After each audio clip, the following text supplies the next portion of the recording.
Tonight on Race Hub, Brad Keselowski's in the house. We'll hear from him about his first victory at Atlanta. Plus, his crew chief, Paul Wolfe, explains how they overcame adversity in Winners Weekend. And changes are coming for the Atlanta track surface. Or are they? The debate rages. Atlanta, I say this, baby. Brad made his opinion known, but what does Dave Moody and the other drivers think? And I'll sit down with the 4 superstars at Stewart-Haas Racing. I want to talk to them about their growing team, expectations, and the big transition to Ford. All that and more. Race Hub rolling right now.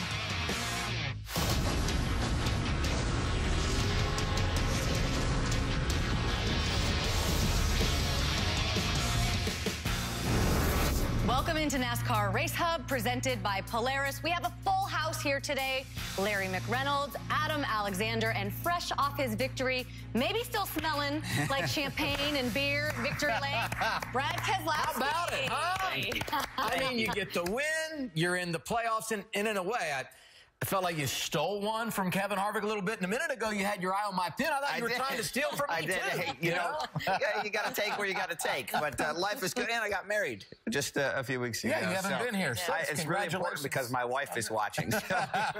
Smart. Very smart. Brad, obviously the biggest story of the weekend to me is always who wins the race. But because of the circumstances with how dominant Kevin Harvick in that 4 was, so many pit road speeding penalties, including your teammate Joey Logano on the 22. Were you made aware of what was going on, how many penalties there were, and did you make any type of adjustment with your pit road speed? Absolutely, Larry. All the drivers and all the spotters made it a point to recognize that this was an issue. And Atlanta has a lot of reasons for that, mostly more zones. But at the end of the day, you have to trust your tools. And the tools that we have in the car that tell us our pit road speed are calibrated by people way smarter than me, and I have to trust it.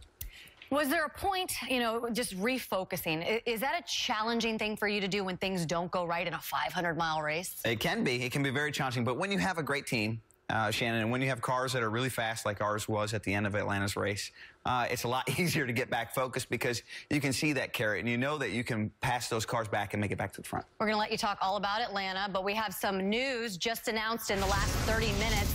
Las Vegas Motor Speedway will hold a pair, yes, 2 Cup races next year. Vegas will host its 2nd date in the fall of 2018 while continuing the customary March weekend. Each Las Vegas weekend will be a triple header weekend with the Cup Xfinity and Truck Series on the track. The additional Cup and Truck races will happen by moving those dates from New Hampshire Motor Speedway, and Kentucky, meanwhile, will lose an Xfinity date. That's big. More on that in a moment. First, a reminder of this. A.J. Allmendinger will be without crew chief Randall Burnett for the next 3 NASCAR Cup races. In addition, Burnett has been fined $65,000 by NASCAR. A.J.'s car was found to have 3 unsecured lug nuts during post-race inspection at Atlanta. In addition, A.J. loses 35 driver points, taking him from 11th to 35th in the standings. Our guy said this: it's not how many times you get knocked down and out, it's how you get back up and come back stronger. We will bring it at Vegas. Hey, and that's not the only major penalty to come out of Atlanta. Kyle Busch's race-winning number 18 was found to have been outside of NASCAR's post-race height measurements after Saturday's Xfinity race. As a result, crew chief Scott Graves gets a $10,000 fine and will be suspended for 1 Xfinity points event. Hey, let's go back to the big lead today. Not huge surprise. We knew it was coming. Las Vegas Motor Speedway getting a 2nd Cup date. But for a guy that competes week in and week out, your thoughts on 2 trips west to Sin City, Brad? I like Las Vegas. Las Vegas has it going on. Look at all the things to do in Las Vegas. But, you know, Larry, when I think of Las Vegas, I think of the fan attendance. It's one of the highest attended races we have, and the fans have spoken. This is a track they want to go to. It's a city that embraces motorsports, and we got to go where we're wanted, and Vegas wants us. Yeah, and I mean, Las Vegas obviously is a destination. And the good thing about it, Las Vegas Motor Speedway is not that far away from the Strip at Las Vegas. And you talk about the crowds. This Friday, when all we have on track is practice and qualifying. We will have more fans in the stands for Friday than we do, unfortunately, a lot of Xfinity Series races at other tracks on the circuit. I'll be the first to tell you, I get a little bit of a twitch and I get nervous when they start talking about a second date at a racetrack, because it has not been good for some venues. In fact, some went from 1 to 2 and back to 1, much more successful. But if anybody can make it work, Las Vegas Motor Speedway can. If a fan had to pick one race to go to, Las Vegas is probably the one, because there's a lot to do outside of the race. But how do you think having a second date here could help grow the fan base on the West Coast? Well, the West Coast is a really important segment of fans for us. The fans that come there are not what you call your traditional NASCAR fan, but they're our new fan. They're a fan that still loves our sport to death, and we want to be around them. Yeah, we don't know when this date truly is going to be. I think we kind of have an idea, but we go there for the next 3 weeks. Then we go back to the West Coast to Sonoma in June. And had it not been for this change, we don't really go back to the West Coast until Phoenix at the end. We kind of feel like this is going to be late summer, early fall. He likes this move, the second date in Vegas, and I know why. Oh. Because you've won 2 of the last 3 there, and going there this weekend looking for back-to-back victories in 2017 after that big win at Atlanta. Now, Winners Weekend on our show normally reserved for the driver and his crew chief, but since the driver is here today, Winners Weekend, all about the man calling the shots, Paul Wolfe.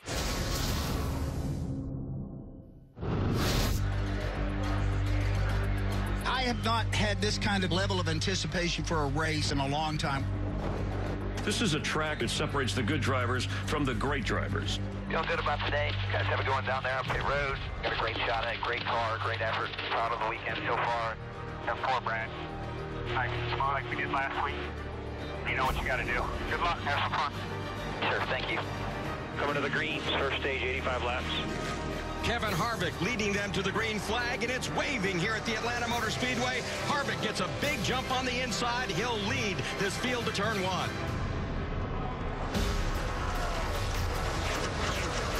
We were kind of on a fine line all day with how hard to push it. Brad kind of knew that and did the best he could managing it and really just trying to keep the car out of the wall.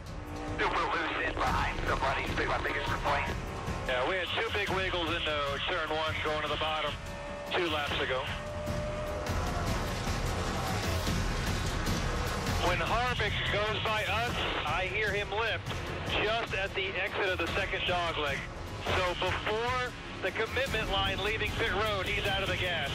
When you're the leader like that and you get out to the clean air, and then you can really manage your tires. And Kevin and that team's really good at that, obviously. We kept working on our car, trying to make it better. Brad Keselowski pretty happy with the 2 cars, said it's actually been good considering they started on 6-lap-old scuffs, just 4 tires. Here's a battle for second. We see Keselowski and Chase Elliott. And that will end stage number 1. Work there. You too. We're ready to restart here and get stage 2 started at Atlanta Motor Speedway. Either ran over something or just cornered the right front. I don't know what's going on. Bring it to us. How many laps in are we? 22. He wasn't sure, how long he could run. We felt like we were in a position where we could stop that segment and not lose a whole lot. Now this is important right here. Brad Keselowski unlapping himself after making that green flag pit stop. You're going to be the leader. The 48's just pitting. You'll be the leader down the front. Brad Keselowski pitted 11 laps earlier than Kevin Harvick. Your lane is moving. He'll get in behind you. 5 to Harvick behind Casey. Harvick will be in line with you, bottom lane. We see second place Kevin Harvick has reeled in our leader. Green checker. Field is frozen. Good work there, Brad. Green, green, green. We're in stage 3. We seem to be more competitive this one, Paul. Keselowski going to make a pass on second place Kyle Larson. Got one blowing up bottom lane. Caution, caution, caution, caution. Oh, nice job. You beat him. Nicely done. That'll work. Concerned as to whether or not maybe they didn't get one of the wheels on tight. It's tough. Like I said, it's very frustrating. It's easy to, I guess lose focus, if you will, but you got to continue to do the best you can. Brad, we got to pit this time. Stop here, get a couple lug nuts, and then you back out. So that's going to cost him 13 positions as they hit all 5 of those lugs, make sure that they are tight. Sorry about that. Be all right? We're in this together, right? Yeah, I'm going. Brad having that mindset, I think, puts the whole team at ease, as we knew we still had a little ways to go. Not the position we wanted to be in, but by no means were we going to, give up on it. And here comes Keselowski. He restarted 14th, and now he's back in the top 5, gunning for 4th. He's going somewhere now. Yeah, he's got a fast race car. You do that right there, we got him covered. Nice and smooth. That's 42. We'll fill the bottom. You're clear. Boys, Brad Keselowski just broke past Kyle Larson for 3rd. Not sure the 3 car is going to make it back here. Be ready for a caution.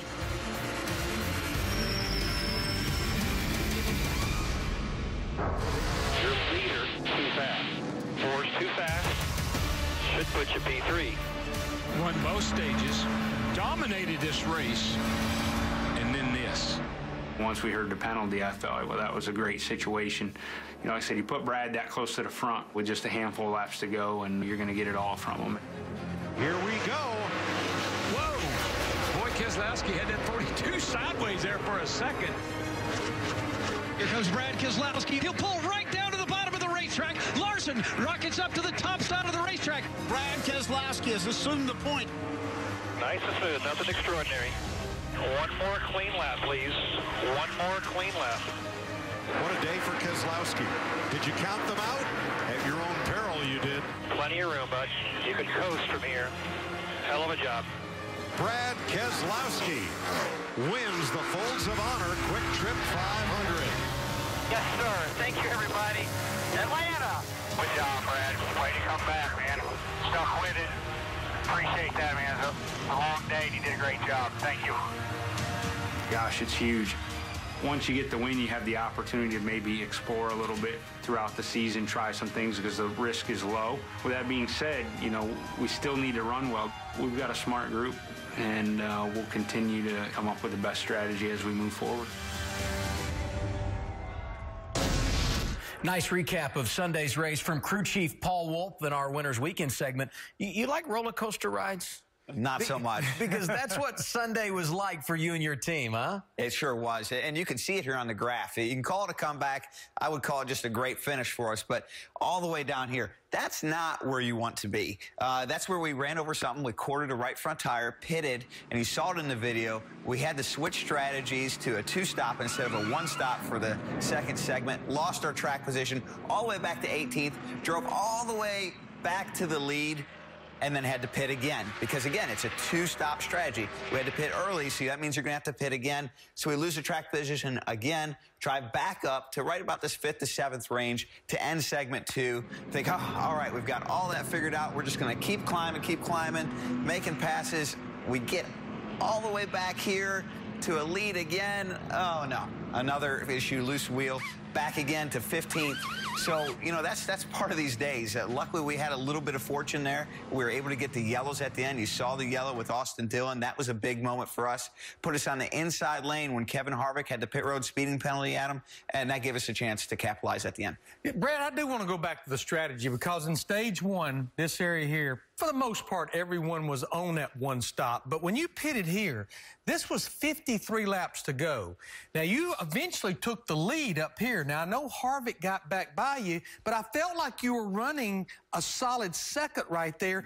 Did you absolutely have to make that second stop? I know you climbed back up to 7th when it was all over, but I was almost a little surprised at that. I know there's a lot of thoughts about that, and we probably could have made it, Larry. But knowing that we've already had 1 tire issue, you don't want to extend it too long and risk having another tire issue. It was the safe play to get out of that stage and into the next one and have a shot at winning, which ultimately we were able to do. A lot of highs and lows. Good news for you. When it all settled out in Atlanta, you were P1, first win of the year. Shannon?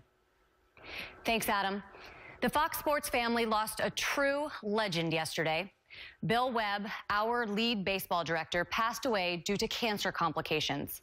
Bill leaves behind his wife, Cindy, and children Matt, Aaron, and Samantha. We mourn our loss, but pay tribute to a great man and his remarkable career. Yesterday, the game of baseball lost the man who showed the world the skill, the athleticism, the sheer joy of playing ball. Bill Webb was a television director. That's like saying Babe Ruth was a ball player. Webby, as he was affectionately known by his friends, was a larger-than-life persona. His knowledge of the game, his admiration for the players, mixed with an uncanny ability to read what was going to happen and to get it right, made him the greatest baseball television director in the history of the game. If you've watched a World Series or an All-Star game over the past 20 years, you've seen his art. You've seen Webby's brilliance. How we watch and know baseball today is due in large part to him. Bill Webb, television baseball director, a television immortal.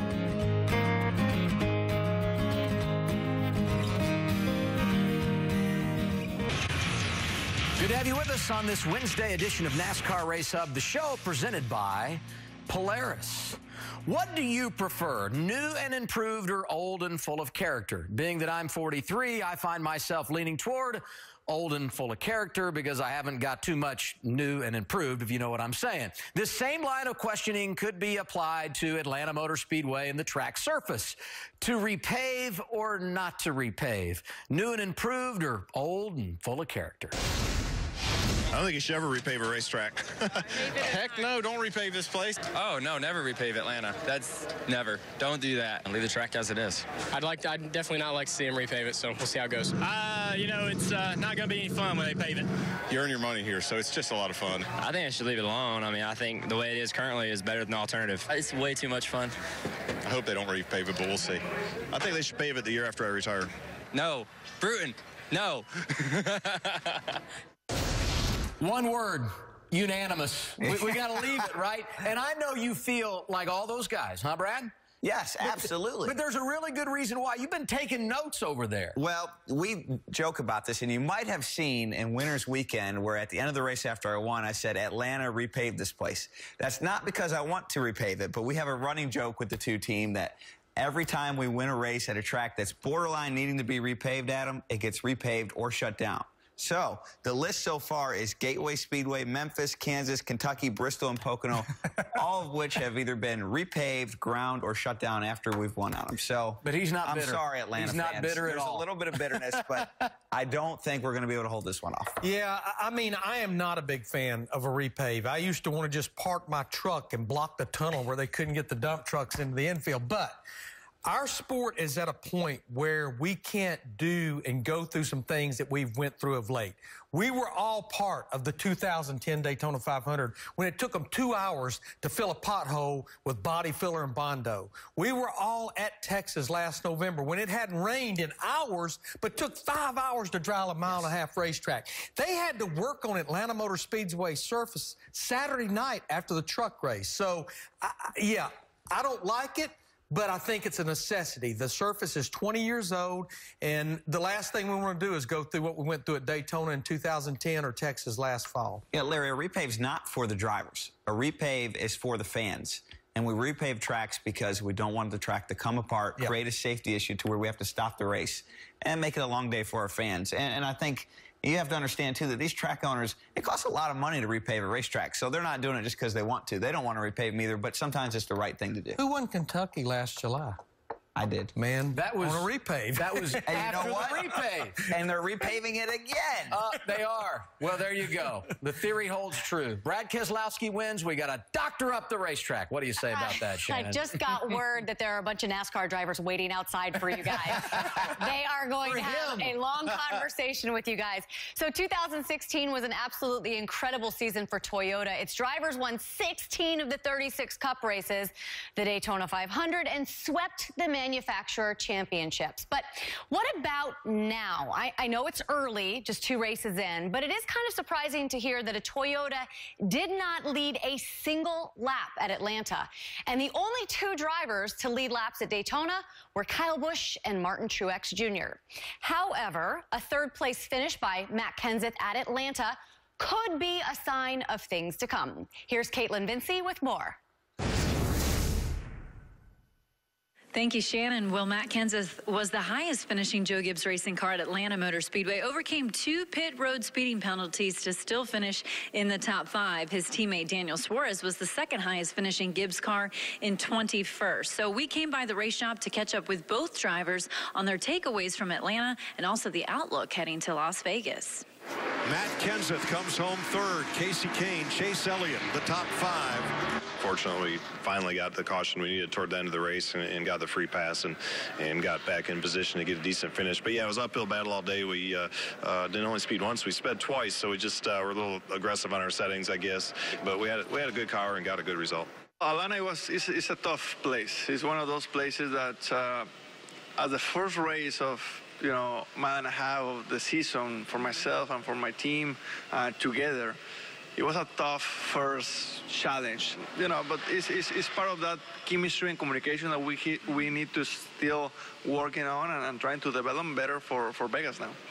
Great effort by Daniel Suarez, who had the pit stop issue early, came back to finish second. I've been racing in Las Vegas just a few times, but every time that we race there, we're strong, we're competitive, and we're racing in the front. And we finished second last year, so I feel very confident going to Las Vegas this weekend. The one thing about Vegas, it's early in the season. It seems like every year there's some kind of rules changes, different aero package again this year, changed the rear end and some of the settings there. So I don't know that your notebook means as much as maybe it used to when you go a few years between rules changes or body changes. In terms of the teams here at Joe Gibbs Racing, it's been a busy week for them already. They returned from Atlanta, came to work here on Monday at the shop to get those cars ready to load in the haulers to leave on Tuesday morning. So a little bit earlier departure for those haulers as they get set for the first race of the West Coast Swing. Shannon?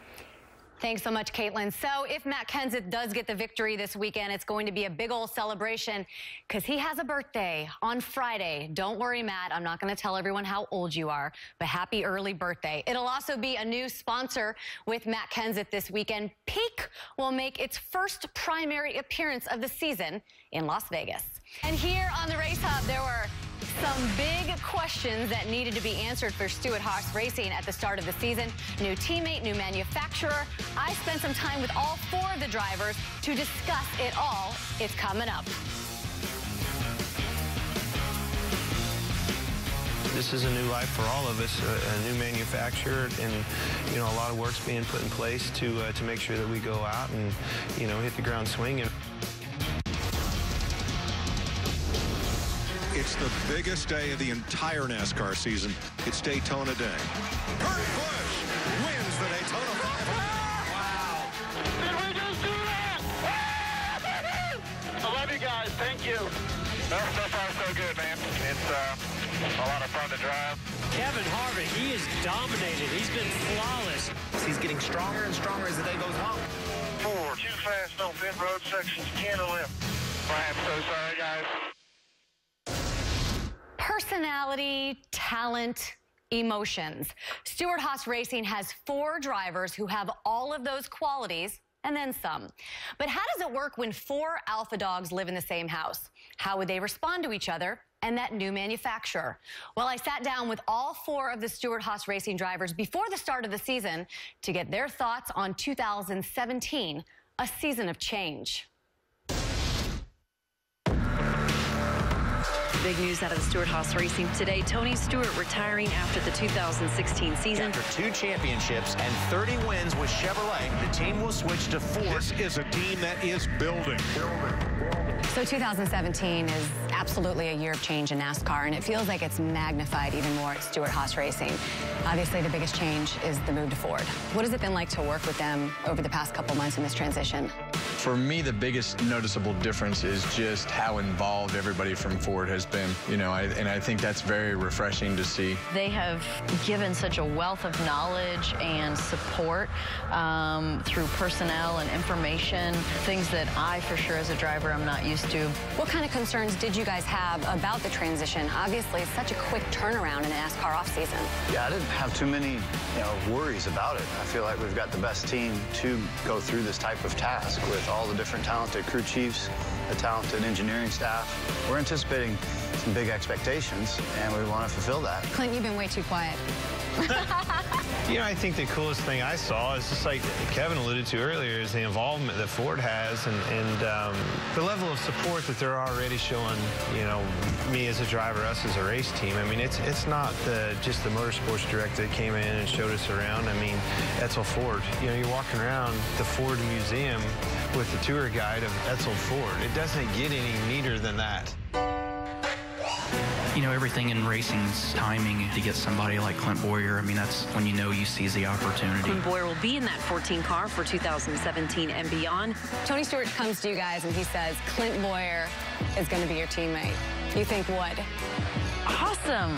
I think. No, I'm just kidding. I love you. The good part for me is there's a familiarity there that I can relate to, just for the fact that I know him as a person. I've driven with him as a teammate, and you know, I think that he's going to step in and be able to just fit right in and start racing and contend and be competitive. What do you think when you hear that? I mean, the last couple of years have been pretty rough. Well, I mean, it is the fit factor, and I think it couldn't be better. You know, the better part of my career was alongside Kevin, Danica, and our circle of friends, and then Kurt. I mean, this is a champion of the sport. You know, there's two champions of the sports of being teammates to learn from and to work with, and I mean, you just don't get that opportunity. I've heard you use the word anxious to describe this season, kind of going into this year. Do you kind of feel like you have to prove yourself all over again? I do. There's no question. I mean, everybody does. We all do. You know, this is a new life for all of us, a new manufacturer, and you know, a lot of work's being put in place to make sure that we go out and you know, hit the ground swinging. The most motivated I've ever been in my racing career was 2014 when I came to Stewart-Haas Racing. Everything was new. I didn't know anybody's name on the team, and we started from scratch. We built a whole team. Kurt basically came in and they did the same thing, and the biggest thing, in my opinion, that this should bring to our company is it should uncover every stone and all the things that come with what we've done. Pretty exciting time. I feel like we've upgraded, though, in all the areas, with the manufacturer, in the driver department, and the owner department, because Tony, a champion driver, is now more into his ownership role, and he can have more time with us. So let's talk about Tony. You guys have been with him. You guys know him as a driver. Now he is just your team owner. What differences have you seen in him since that decision to walk away from NASCAR? I think Tony is very good at listening. He's very good at taking things in. He can look at something and he's going to start thinking. He's going to start listening and putting all the pieces together. He's always been a patient owner, and like Evan said, he listens and then applies it. And then as a driver, you know, we're going to miss him on track. You know, his style, his personality, and just his flamboyance of who he is. But now with him watching from the spotter stand, from the pit box, that's again where we've improved. He's a racer, and he knows what's going on, and we have more help. There seems to be in NASCAR like a changing of the guard. You've got Jeff and Tony who are now, you know, retired from the sport. Carl just walked away. We have some young guys coming up. Do you guys think about life after racing? Do you guys think about the next step? No, I do. I mean, you got kids now, right? I'm from Kansas. We're all from all over the country, you know? I mean, we're all in North Carolina for a reason, you know, because of this sport that we've all chased our whole lives. Is that where you stay? What do you do? Where do you put your kids in school? You know, those are the things that are becoming reality for me that I'm starting to think about. I don't know. Isn't it Clint? He's like an adult. But I'm serious. Like you know, those are the things that you just... That's just the natural progression of life. But, I mean, I feel good about where I'm at in my racing career because most of those young guys, I can count how many races they've won on one hand. All of them together. So I feel pretty good about where my racing career is at right now. All right, so finally, just let's run down the group. What are your expectations for your team this season? For me, it's to get back to where I was a couple of years ago. My ultimate goal is to win an IndyCar and NASCAR. Compete for wins and championships. The goals are the same. It's just we have to navigate some things differently. But you have to believe that everything's going to be done properly, and you have to make smart decisions based off what the car's giving you, what the new points format is, and what everybody wants to achieve is our goals, which is to win. It's true. The goals never change. Once you know, won a race and, you know, make the chase and compete for championships, once you've done that, that's the goal. And it's absolutely been an incredible start to 2017 for Ford. Brad, when you heard that Stewart-Haas Racing was joining the Ford camp, essentially going to be your teammates with manufacturers, what'd you think? Oh, the first thing I thought, Shannon, right away is what a huge commitment from Ford. A lot of people don't realize exactly what it takes to be a manufacturer in the sport. Not only do they have to produce parts for the cars, the different noses, the fascias, the engine parts, and the technology, but also they put a lot of cash into the teams. And so OEMs are such an important part, OEMs being the car manufacturers, to our sport, that to see them make a commitment to get another team showcases how badly Ford wants to win. Yeah, Ford, I mean, they had to bring more bullets to the chamber because, let's face it, let's be honest, the last few years, Roush Fenway Racing has not been that competitive. They've been looking good these first 2 races. Now, they only had 2 bullets in the gun with Brad and with Joey Logano. Now, that's 2 pretty big bullets, and I think the numbers support it.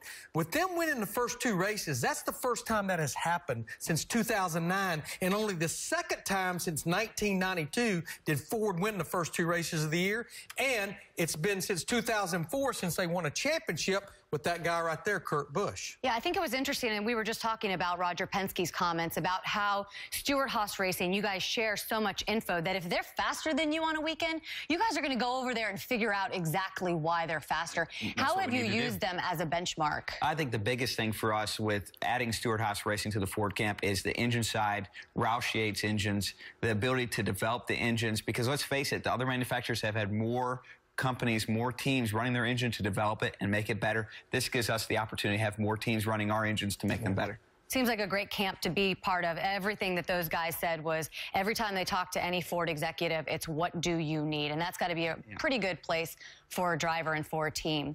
Coming up on Race Hub, guess what time it is? It's Moody time.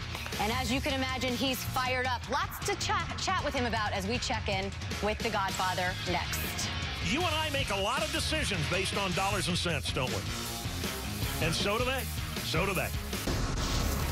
Welcome back. It is time for the Pulse. So those of you at home might not realize this, but Dave Moody is actually about 50 feet from our studios. There's a soundproof door protecting his studio. And when you walk by, you can hear him screaming. So welcome in, Dave, to NASCAR Race Hub. What is going on in there today? What are you guys talking about? People are wound up a little bit here today, Shannon. There's no question about it. People in the northeast corner of the United States are not happy about losing a race in New Hampshire. People in the western half of the country thrilled to death to get a race in Las Vegas. Lots of other topics on the table today as well.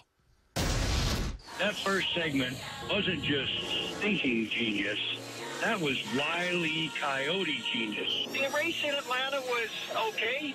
I was listening to people this morning bitching and complaining because Harvick, led the whole thing. But there was a lot of stuff going on behind him. Why did they let him continue around that track and then turn around and cause a caution? Did I hear you correctly say that they're wanting to quiet the cars down? I'm telling you, right now. Yeah, but young people don't talk to each other. They text each other. Well, that's a really, really good point about the texting. Can you hear me? Shannon, no. Can you hear me? You can't. Can we turn the cars down? All right, let's turn them down. Let's talk about... wise guy in the control room right now. Let us talk about that first. The Sports Business Daily is reporting that NASCAR is considering a proposal, considering is the key word, to reduce the noise made by the cars. So what are the 2 sides to this issue? Well, there are 2 sides to it. There are the people that say, I'm sick of coming home from the NASCAR race and having my ears ring for 2 days. That's a valid point. But there's also the old school camp that says it's supposed to be loud. It's always been loud. I always want it to be loud. And if you don't like it, put on some headphones or put in some earplugs. I get all that. I do think a lot of our fan base, though, Shannon, is overreacting to a little of this. There's a big difference between turning down the volume and muting the volume. Nobody, I don't think, is in favor of silent NASCAR races. Okay, I'm not going to text the next question to you. I will actually ask you out loud. So the potential repaving of Atlanta. I did ask NASCAR this past Saturday, why repave this track? And I was told it's something that could not be avoided. But this was 24 hours before the drivers voiced their opinion. Dave, why is repaving unavoidable at Atlanta? Well, there was a brilliant marketing campaign put in place by the drivers, that's for sure, and they did it fast. But the problem with Atlanta is if it rains within 36 hours of a race event, for the next couple of days, all of that water just comes bubbling back up through that very ancient racing surface. They dodged a bullet this year. There was no rain anywhere near race weekend. Had a great weekend to race, and the racing was fantastic. The problem is, if it rains, you virtually have to shut that place down for a day and a half, and you can't get the track dry. I'm not buying that. That's cool. Let's not hang out with a rain delay because of the track. Let's move along to the hot topic right now, the second race at Vegas. You told me earlier today that this is a lot more about than just moving a race from Loudon. So tell me, what is this all about? This is not a competitive decision. It has nothing really to do with racing. The racing has been great at New Hampshire. The racing will be great in Las Vegas. The bottom line on all this is the Las Vegas Convention and Visitors Authority has pledged $2 million per race in sponsorship and another $500,000 a year in marketing funds. So over what could be a 10-year run of this contract, we're talking $25.5 million in revenue for Speedway Motorsports Incorporated. SMI is a publicly held company, and people like Bruton and Marcus Smith are way too smart to wave off $25.5 million of free money. That's a lot of coin. Yeah. Finally, Kevin Harvick was pretty calm in his post-race interview with Jamie Little on Sunday. He took the blame for speeding, but I'm guessing, Dave, that calm is not the adjective we'll be using to describe Kevin in Vegas this weekend, right? Hungry, I would go with. Maybe ravenous. There's no doubt about it. That 4 car has been one of, if not the best car in the field, 2 weeks out of 2 so far. Happy Harvick, unhappy after the race. He didn't dodge it. He admitted it. I gave this one away. He's going to want to go out there this weekend and take one back. So are you picking Harvick this weekend in Vegas? It's awfully hard to pick against him. You know, these days there are 25 guys that could win any race, but I think Kevin Harvick would be a pretty solid bet, and I know some people in Las Vegas that would take that bet for you. Thanks so much, Dave. It was cool hanging out with you for my first time. Always a pleasure, Shannon. We'll do it again. Okay. So when NASCAR Race Hub comes back, there's something about a truck, and there's something about Todd Bodine, Brad Keselowski, and Adam Alexander talking about trucks. If you don't believe me, stick around.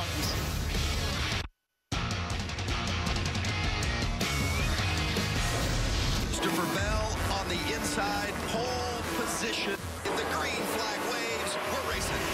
Bell dominated the early stages of this race, led 83 laps. 2 laps remaining in Atlanta. That's as good a restart as we've seen from the outside. Crafton did a perfect job. Can Bell get in front of Crafton? He does. Christopher Bell trying to hold off Matt Crafton. A dominating performance, and he closes the door with the win at Atlanta. Thank you, guys. Time to talk trucks on NASCAR Race Hub. And Todd Bodine, I say 2s are wild as we go to Las Vegas. You know why? Why is that? There have been 2 truck races in 2017. You are a 2-time champion. Ooh. And when we look at our 4 finishers, top finishers from Atlanta, 2 veterans and 2 young guys. What do you make of this group? I think this is what the fans love about truck racing is the mixture that we get. We got these old guys, the veterans that can run up front and win races, but we've got such a great group of young drivers today. These kids can race.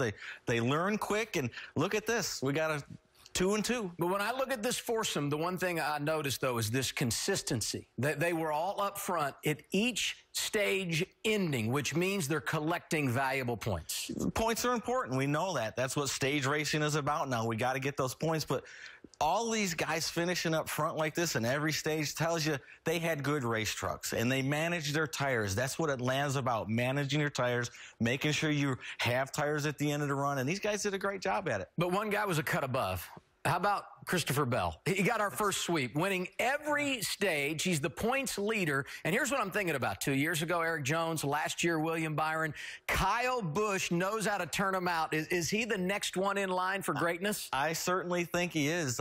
Last year, Christopher started off the year, had a rough year, but he won that race at St. Louis, and it was like you flipped the light switch, and he figured out how to drive these trucks and not overdrive in the beginning and have something at the end.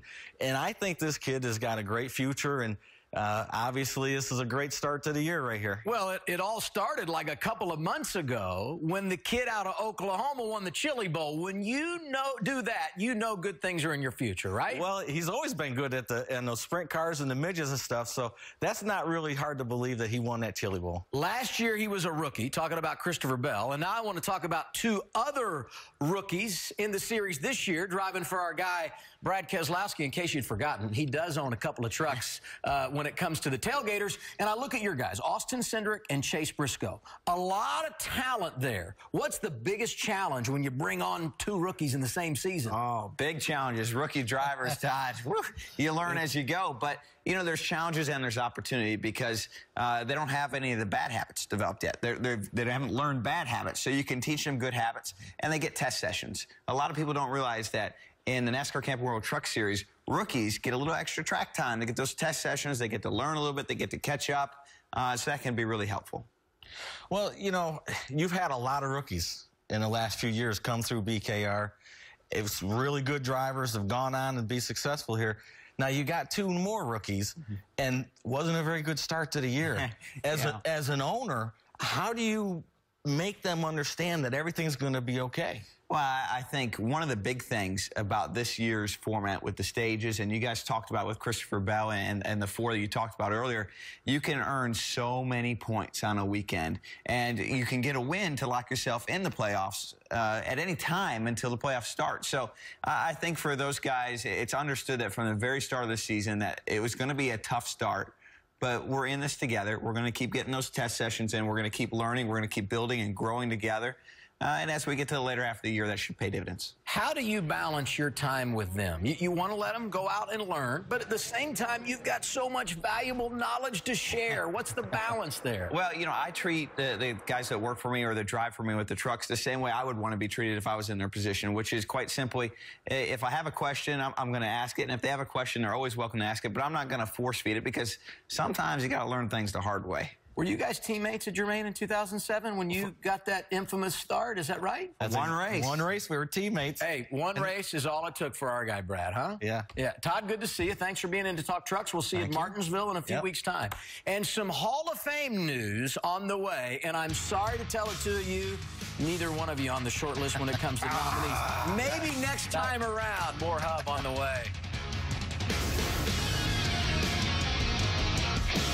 And tomorrow on the Hub, 6 p.m. Eastern, right here on FS1, Alan Cavana is back on the road with his Ride to Work series. That guy on the right hand driving the car, that would be Clint Boyer, and that there's a car seat in the back of that car. So we are going to take a ride to work with Clint Boyer, and those are horns. So I guess, is that his work? I would think his work would have our first ride to work with a guy in a flannel shirt. And we'll look forward to that. And we'll also be crunching some Vegas numbers to get you the scoop on who should be hot out west. And I think one of them is on our show today. That's tomorrow on FS1. And speaking of people on our show, we have 5 new nominees for the NASCAR Hall of Fame. The next class will be announced in May.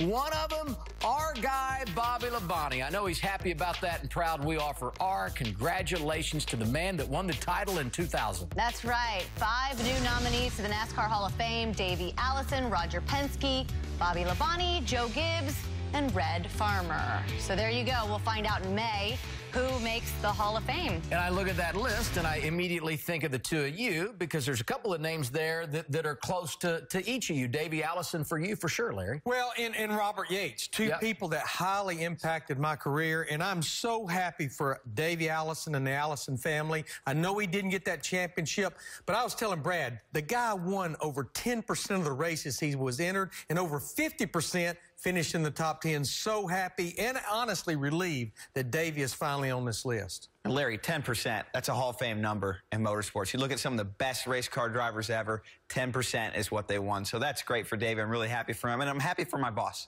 Roger Penske. You know, you think of him as the car owner right now, but, you know, kind of in his past life, he also was a big part of building the tracks that this series and this sport loves. California, Michigan, he was an owner of Rockingham and a number of other places. So he's been such a huge part of our sport for a long time. So great to see these nominations in the Hall of Fame in general. And if you're going to go in the Hall of Fame as an owner, you better win some championships. And you got Roger both of his NASCAR championships, Xfinity and Cup. So you got a hand in this thing. We got to keep going, though. I mean, you can't stop. You look at these other guys. There's some hot competition. So heading out to Vegas, you do a little gambling. You going? I'm a solitaire guy, but I'm going to save. I'm going to save my gambling. Paul Wolf is the real gambler on race day. Okay, I'll Saturday night after the Xfinity race, I'll see you at the solitaire table. How much That's right. Playing solitaire. $5. Hey, how about some basketball? Let's go to New York. Da, da, da, da, da. Here we are. Enjoy, everybody. Thank you.